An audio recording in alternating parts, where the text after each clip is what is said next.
Olá,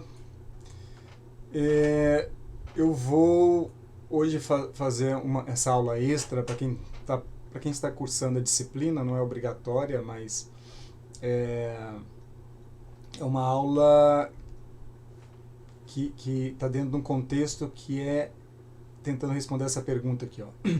Como devemos voltar ao treinamento de força após um tempo parado? Estou fazendo isso porque hoje estou gravando 21/10/2020, estamos enfrentando a pandemia Covid-19 desde março e estamos nela ainda. E muita gente teve que parar de treinar, muitos atletas tiveram que parar de treinar. E aí eu estou colocando essa aula em separado porque pode contribuir tanto para agora, embora muitos já voltaram, mas pode contribuir também para outras situações que isso volte a acontecer, que é como devemos voltar ao treinamento de força após um tempo parado. E aí, especificamente, o treinamento de força, porque é a minha área de atuação principal. Vamos lá. Eu vou usar dois estudos importantes para fundamentar a minha resposta. O primeiro é esse aqui, que eu deixo aqui para vocês, caso queiram buscar. E esse aqui, que é uma diretriz, né, um guia, uma recomendação de algumas instituições norte-americanas de treinamento de força. São instituições bem conhecidas no mundo sobre treinamento de força, e eles fazem então uma proposta de como voltar com segurança ao treinamento de força. Esse estudo foi publicado em junho de 2019, eles não imaginavam ainda uma pandemia, porque esse é um assunto importante e acabou que o momento foi bem oportuno da publicação, porque logo na sequência a gente se deparou com uma situação dessa, de ser obrigado a parar de treinar. E o estudo anterior, esse estudo aqui, é porque essa diretriz usou muito aquele trabalho ali, então por isso que eu vou falar um pouco das duas coisas. Seguindo, primeiro, vou explicar para vocês o que está nesse conceito aqui, que está nesse primeiro trabalho do McMaster, que foi o primeiro que eu citei ali atrás, que é um conceito que ele chamou lá de relação intensidade-volume, que podemos abreviar aqui para IRV. Então, qual é a relação intensidade-volume ideal de treinamento? Essa é uma pergunta que a gente tem que responder o tempo todo para cada pessoa, né? Ou seja, qual é a relação intensidade-volume ideal para esta pessoa que eu estou treinando agora? E eles calcularam esse IRV por essa continha aqui, ó, número de séries vezes o número de repetições vezes a intensidade em decimais. Eu vou explicar mais adiante o que eu quero dizer. Mas o que ele está chamando aqui ele está colocando aqui a intensidade, e esses dois componentes ele está considerando como um componente do volume, séries vezes repetições, e esse aqui é o componente de intensidade. Fazendo essa equação, qual seria o número, qual é o valor ideal, por exemplo?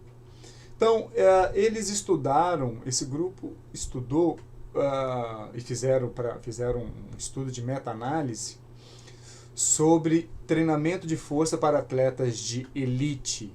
Aí eu destaco aqui, ó, atletas de elite de rugby, futebol americano de elite, e verificaram melhores resultados quando esse IRV era de 11 a 30. Eu vou explicar o que é esse 11 a 30.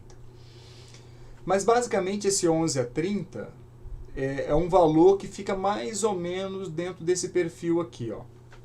Entre 3 e 6 séries, fazendo entre 4 e 10 repetições, com uma intensidade de 74% a 88% de um RM, é alta, mas não é altíssima, e sendo 3 e 4 vezes por semana melhor, sendo 3 vezes por semana melhor para força e 4 vezes por semana melhor para potência. Por isso que eles botaram respectivamente aqui. Então, esse 11 a 30 ficará mais ou menos no cenário que cobre essas coisas aqui, mas em muitos formatos diferentes, eu vou dizer para vocês daqui a pouco. Então, aqui, essa tabela eu já peguei naquela diretriz, que é o segundo que eu citei ali para vocês, que é um trabalho, tá vendo, novo. E aqui eles dão alguns exemplos do IRV. Então, o primeiro exemplo aqui, uma pessoa que treina 3 séries, fazendo 12 repetições. Ele não colocou aqui o número de vezes, mas ele mostrou ali atrás que fazer 3 vezes por semana para força foi o melhor. Então a gente pode imaginar que fazendo 3 séries de 12 repetições 3 vezes por semana, se for numa intensidade de 65% de um RM, isso que eu estou chamando de decimais, 65% de um RM, é porque a multiplicação precisa ser assim, tá? Não pode ser o valor só de 65. Daria um RV de 23. Veja que o RV de 23 está dentro daquela janela de 11 a 30. Então, isso aqui seria um IRV interessante. Isso para atleta de elite, rugby e futebol americano. Gente, são pessoas grandes. E se eles treinarem 3 vezes por semana, veja que é algo tranquilo. Quando fala assim, 3 séries de 12 repetições, por exemplo, eles estão falando para cada músculo de interesse. Por exemplo, se você quer treinar o quadríceps, são alguns músculos, mas vamos imaginar o quadríceps. Então ele está falando que são 3 séries de 12 repetições para o quadríceps, nessa intensidade, fazendo 3 a 4 vezes por semana. Que dará, portanto, o número de séries na semana bem baixo, 9 a 12 séries por quadríceps. Esse número que eu estou mostrando para vocês aqui é um número que eu já vi muitas vezes e vejo ainda com bastante frequência, principalmente alunos que trazem para mim fichas. Tem um monte de profissional de educação física que coloca muito mais do que isso para o iniciante. E sendo que para atletas de elite, gente grande, isso aqui já é algo que dá bom resultado. Outra forma, 5 séries de 10 repetições, com a intensidade um pouco menor, também deu ali no limite do IRV, então ainda seria possível. Um outro cenário aqui, 5 séries de 8 repetições, mas com a intensidade de 70%. Então, multiplicando tudo, vai dar o valor de 28, está dentro da janela possível. Ou agora um número de séries grande, principalmente isso aqui é algo mais, trabalhar mais força máxima, e o número de repetições menor, multiplicado, mas embora a intensidade que eles colocaram aqui não foi tão alta assim, 75%, também deu ali no limite superior do IRV. E veja que eu estou falando, eles falam de 11 a 30, então a janela é bem grande, poderia ser menos que isso aqui. Ó. E aqui eles já colocam um cenário que é demais. 10 séries de 10 repetições, e aí interessante, ó, veja que a intensidade aqui foi baixa, só 50%. Todos os outros aqui tiveram intensidades maiores. Apesar da intensidade baixa, por causa do número de séries alto e número de repetições alto, o IRV deu 50, e esse número então já vai ser algo que passa da dose ideal. Então a pessoa não vai ter ganho nenhum? Bom, depende muito de quem a gente está falando, mas pode ser que o ganho não seja ideal, que é outra, ou seja, ele até pode ter ganho, mas não será o ganho ideal, então ele perde em eficiência. Essa é uma coisa que muitas vezes as pessoas não percebem, né? Tem gente que fala assim, mas eu treino assim e tenho ganho. E aí a minha pergunta mas o seu ganho é eficiente? Ou seja, você está ganhando da melhor forma possível? Você não poderia estar ganhando bem mais? Você não poderia estar treinando menos e ganhando mais, por exemplo? Então, só o fato da pessoa ter algum ganho, isso por si só não explica que o treino está sendo ideal. Até explica que está funcionando, mas pode funcionar de muitas formas diferentes. E pode estar funcionando no pior dos níveis. Tá? Então, tem que ter essa cautela antes de falar bater no peito dizendo que o treino que eu faço é melhor do que o seu. Como devemos voltar ao treinamento após um tempo parado? Então, agora vindo para a pergunta. A sugestão dessa diretriz que eu citei ali atrás, essa aqui, a sugestão deles e de modo geral para vários esportes mais relacionados a atividades anaeróbias, então além do treinamento de força, tudo que envolve força, mais corridas rápidas, coisas dessa natureza, mais anaeróbias, eles sugerem que nas primeiras 4 semanas você deve seguir uma regra que eles estão chamando de 50, 30, 20, 10. 50, 30, 20, 10% de redução do volume. O que eles querem dizer? Se você vinha treinando lá, agora trazendo para o nosso contexto, você vinha treinando antes da pandemia, você é atleta, você vinha treinando de um jeito tal, e aí teve que parar de forma brusca. Eu estou dando o conceito da ideia da pandemia, mas pode acontecer por outros fatores. E você teve que parar. Quando você for voltar, principalmente se você ficar um tempo, algumas semanas parado, que eu já citei também em aula anterior, de ficar 1, 2, 3 semanas, não é algo tão impactante assim, mas se você ficar várias semanas ou meses parado, ou treinando de forma subótima, só um pouquinho, só para não perder tudo, quando você voltar, você deveria começar com um volume 50% menor do que você vinha treinando. Na semana seguinte, cairia para, em vez de 50%, você já aumentaria, ficaria 30% menos do que você vinha treinando, depois 20%, e depois na 4ª semana você já está treinando quase igual você vinha antes de você parar, antes do atleta parar, da pessoa que está treinando parar. E claro, na 5ª semana a pessoa já voltaria a treinar normal. Então essa é a regra que eles dão.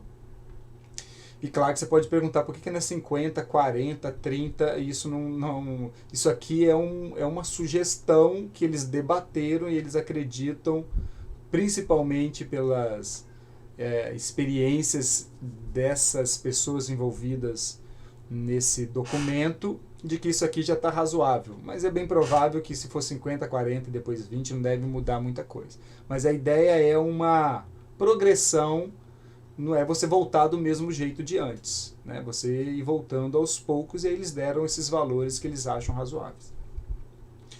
No início desse retorno, eles sugerem cumprir também uma relação de trabalho-repouso de 1:4. O que eles querem dizer? Quando você faz um trabalho, um treino, ou por exemplo, no caso do treinamento de força, você faz uma série, você deve dar 4 vezes mais tempo de descanso do que o tempo que você gastou para fazer aquela série. Então, se você fez uma série ali em 1 minuto, ou 30 segundos, que é mais comum, você deve dar 2 minutos de descanso para fazer a próxima, é mais ou menos isso. E mais à frente isso seria de 1:3. Então, aqui pegando aquela mesma tabela que eu já mostrei ali atrás, mas agora ela no tamanho todo, então eles vão dizer assim, olha, eles propõem então que você deve voltar, quando você voltar, você não pode fugir desse IRV. Então você tem que ficar dentro do IRV. Então aqui eles dão um exemplo prático nas primeiras 2 semanas após um período de transição. E óbvio, embora eu não lembre se eles falam isso claramente, mas como o seu IRV é de 11 a 30, claro que é mais prudente você voltar mais próximo de 11 e lá no final chegar mais perto de 30. O que eles estão chamando de IRV aqui já era para um treinamento para ter ganhos, porque atletas de elite têm ganhos assim. Então, você pode voltar menos do que no limite aqui. Mas aqui ele já fala que se você volta um treinamento obedecendo esse IRV, você estaria dentro da ideia do aceitável. Mas, claro que eles estão chamando a atenção aqui, principalmente para atleta. Se você tem uma pessoa lá que estava treinando e ela era iniciante e teve que parar logo no início, não vai seguir exatamente regra de atleta, Você vai começar... Aí a minha sugestão aí, pessoal, é de que você pode usar a regra essa regra do 11 11h30, mas começando mais perto do 11, né? O RV 11h30 você começa, volta na primeira semana mais perto do 11, 15 por aí, e depois vai evoluindo.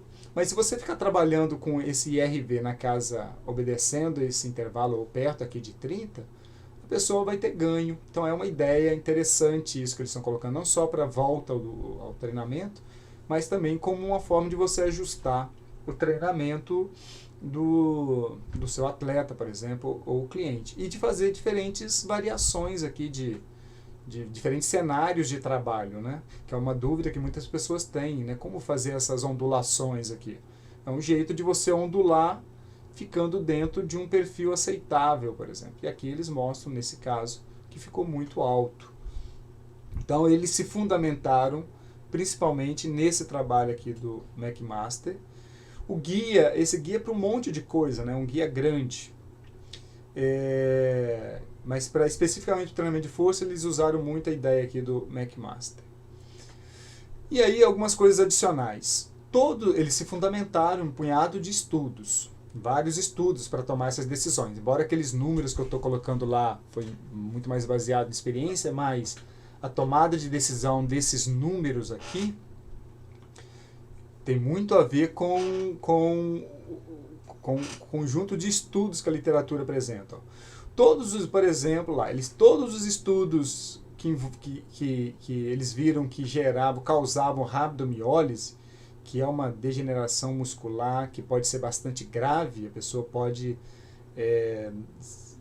com alguma frequência, ela é hospitalizada e há situações da pessoa ir a óbito em virtude de rabdomiólise. Isso pode acontecer, é uma patologia grave por causa do excesso de... Não é só o treinamento que causa a rabdomiólise, essa degeneração muscular, tem outros fatores, outras patologias, mas no nosso caso aqui um treinamento errado pode causar rabdomiólise. E depois vocês jogam aí no Google rapidinho que vocês vão ver o que é. E aí eles viram que todos os estudos sobre rabdomiólise compartilham algumas características comuns. Envolvem atletas ou militares realizando alto volume de exercício de força submáxima. Olha, isso aqui chama muita atenção. O maior problema não é a intensidade. A força que eles faziam, a carga era submáxima. Exemplo, exercício com peso corporal, que é bem comum em militares, né, que fazem muito exercício com peso corporal, como apoio, barra fixa, às vezes agachamento só com peso corporal, mas fazia um monte, né, mais de centena de agachamento várias vezes. Então, treinando assim, até a fadiga, ou numa situação que era contra-relógio, né, contra o tempo, naquelas situações de tem que fazer 200 agachamentos em tanto tempo, e depois dos 200 agachamentos tem que fazer tantos apoios em tanto tempo. Então, quando juntava essas condições de alto volume com força submáxima até a fadiga em situações de desafio a um tempo, eram o que mais são as situações que mais causavam rabdomiólise, mais do que a intensidade de fato alta. A maioria dos casos de rabdomiólise ocorre quando alguém é exposto a um novo regime de exercícios. Então, essa palavra aqui é importante. Quando você vai mudar regime de exercício, fazer outros exercícios, quem já fez isso em academia, fazia um padrão de exercício, aí vai fazer um outro que nunca tinha feito antes, nos dias seguintes vai sentir dores, porque novas unidades motoras tiveram que ser recrutadas, um novo padrão motor, e você vai ter, a musculatura vai estressar. E então, um novo regime de exercício, ou quando retorna de um período de destreinamento, que é a preocupação aqui dessa aula e daquele documento. Ou seja, retornando de férias, por exemplo. Então, a pessoa é envolvida num novo regime de exercício, mesmo que seja alguém que já seja fisicamente ativo. Ou retornando de um tempo de inatividade, aumentava a chance de rabdomiólise. Muitos casos ocorrem em condições ambientais de temperatura elevada, então fazer tudo isso que eu estou falando aqui atrás em temperaturas elevadas aumenta a chance. Ou instalações de treinamento com climatização ruim, que a ideia é a mesma, ou seja, a temperatura elevada, só que às vezes pela condição do próprio ambiente, natural e da natureza e às vezes por causa de ambientes, e a gente às vezes vê em algumas academias muito mal climatizadas. Então também aumentava a chance de rabdomiólise. A maioria não tinha descanso superior a 24 horas. Então fazer essas coisas e ainda não dar um bom descanso aumentava a chance de rabdomiólise, que é uma patologia que pode ser bastante grave. Então, esse é o recado. Se for voltar ao treinamento de força, essa acho que é uma dica importante. Fica aí a minha sugestão. Deixo aqui, quem tiver interesse, no nosso livro gratuito, pode achar lá no meu site, ou pelo site direto ou pelo QR Code. Aqui o nosso blog que está funcionando e com assuntos bem legais. Quem assistiu às 4 últimas aulas está vendo os mesmos posts, porque as últimas 4 aulas eu gravei hoje, no mesmo dia. Mas daqui uns dias virá. Isso aqui são as 2 últimas postagens, daqui uns dias virão novas postagens. Pelo menos uma vez por semana a gente faz uma postagem. Então, esse é o recado. Até a próxima aula, que será um outro conteúdo. Eu tenho que ver lá no nosso plano de ensino qual é o próximo conteúdo para a gente trabalhar. Até mais.